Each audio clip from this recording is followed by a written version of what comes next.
Kembali bersama Ibu Isti Kurnaidi, kita akan mengikuti bacaan Alkitab harian untuk anak. Hari ini, tanggal 16 November, bacaan Alkitab kita, Kisah Para Rasul pasal 8. Mari kita awali dengan doa. Bapa di surga, kami akan belajar firman Tuhan. Tolong kami supaya kami dapat memahami firman Tuhan. Dalam nama Tuhan Yesus kami berdoa. Amin. Penganiayaan terhadap jemaat di Yerusalem. Saulus juga setuju bahwa Stefanus mati dibunuh. Pada waktu itu, mulailah penganiayaan yang hebat terhadap jemaat di Yerusalem. Mereka semua, kecuali rasul-rasul, tersebar ke seluruh daerah Yudea dan Samaria. Orang-orang saleh menguburkan mayat Stefanus serta meratapinya dengan sangat. Tetapi Saulus berusaha membinasakan jemaat itu, dan ia memasuki rumah demi rumah dan menyeret laki-laki dan perempuan keluar dan menyerahkan mereka untuk dimasukkan ke dalam penjara. Filipus di Samaria. Mereka yang tersebar itu menjelajah seluruh negeri itu sambil memberitakan Injil. Dan Filipus pergi ke suatu kota di Samaria dan memberitakan Mesias kepada orang-orang di situ. Ketika orang banyak itu mendengar pemberitaan Filipus dan melihat tanda-tanda yang diadakannya, mereka semua dengan bulat hati menerima apa yang diberitakannya itu. Sebab dari banyak orang yang kerasukan roh jahat, keluarlah roh-roh itu sambil berseru dengan suara keras. Dan banyak juga orang lumpuh dan orang timpang yang disembuhkan. Maka sangatlah besar sukacita dalam kota itu. Seorang yang bernama Simon telah sejak dahulu melakukan sihir di kota itu dan mentakjubkan rakyat Samaria, serta berlagak seolah-olah ia seorang yang sangat penting. Semua orang, besar kecil, mengikuti dia dan berkata, "Orang ini adalah kuasa Allah yang terkenal sebagai kuasa besar." Dan mereka mengikutinya karena sudah lama ia mentakjubkan mereka oleh perbuatan sihirnya. Tetapi sekarang mereka percaya kepada Filipus yang memberitakan Injil tentang kerajaan Allah dan tentang nama Yesus Kristus, dan mereka memberi diri mereka dibaptis, baik laki-laki maupun perempuan. Simon sendiri juga menjadi percaya, dan sesudah dibaptis, ia senantiasa bersama-sama dengan Filipus dan takjub ketika ia melihat tanda-tanda dan mujizat-mujizat besar yang terjadi. Ketika rasul-rasul di Yerusalem mendengar bahwa tanah Samaria telah menerima firman Allah, mereka mengutus Petrus dan Yohanes ke situ.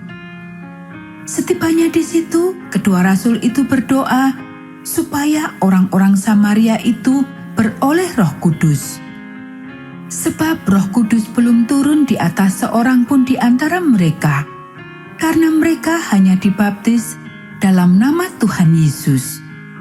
Kemudian keduanya menumpangkan tangan di atas mereka, lalu mereka menerima Roh Kudus.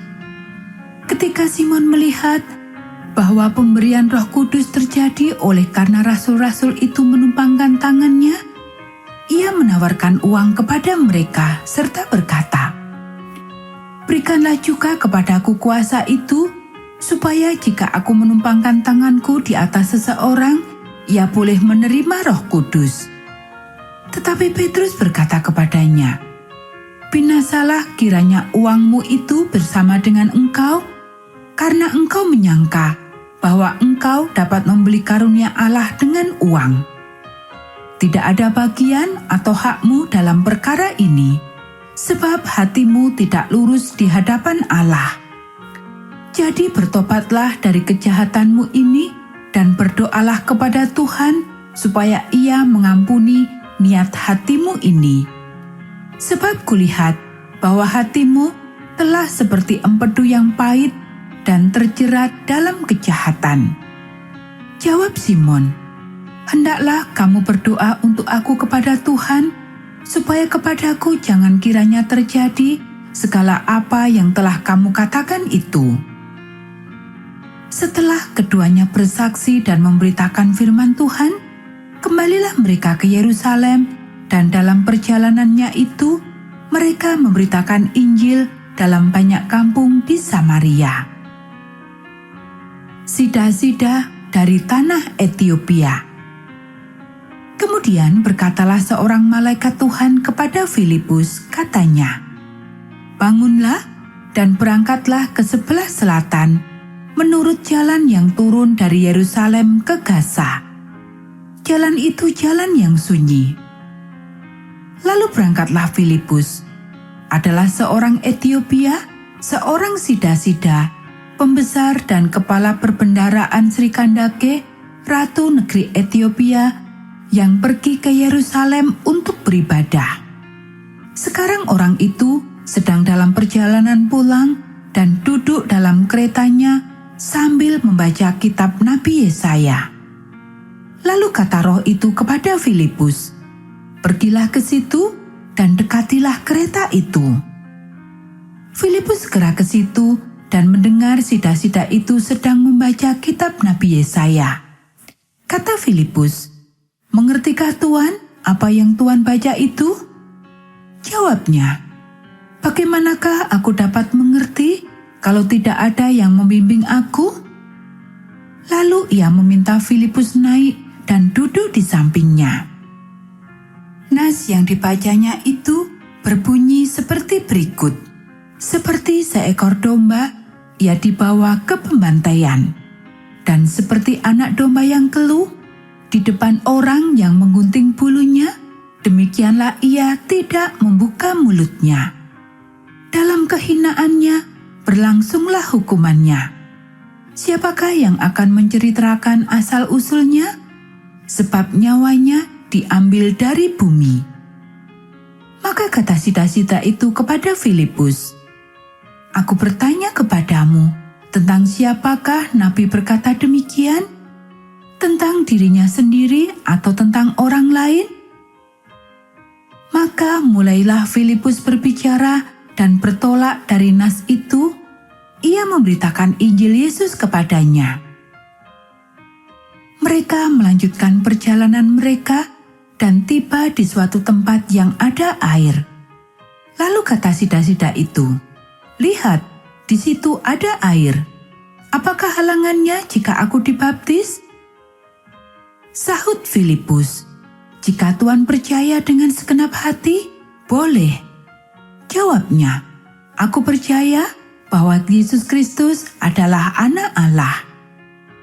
Lalu orang Etiopia itu menyuruh menghentikan kereta itu, dan keduanya turun ke dalam air, baik Filipus maupun sida-sida itu, dan Filipus membaptis dia. Dan setelah mereka keluar dari air, Roh Tuhan tiba-tiba melarikan Filipus, dan sida-sida itu tidak melihatnya lagi. Ia meneruskan perjalanannya dengan sukacita. Tetapi ternyata Filipus ada di Asdod. Ia berjalan melalui daerah itu dan memberitakan Injil di semua kota sampai ia tiba di Kaisarea. Anak-anak, demikianlah bacaan firman Tuhan hari ini. Mari kita akhiri dengan doa. Bapa di surga, terima kasih kami sudah belajar firman Tuhan. Tolong kami supaya kami dapat melakukannya. Kiranya Tuhan memberkati kami hari ini saat kami belajar, bermain, dan membantu orang tua. Dalam nama Tuhan Yesus kami berdoa. Amin.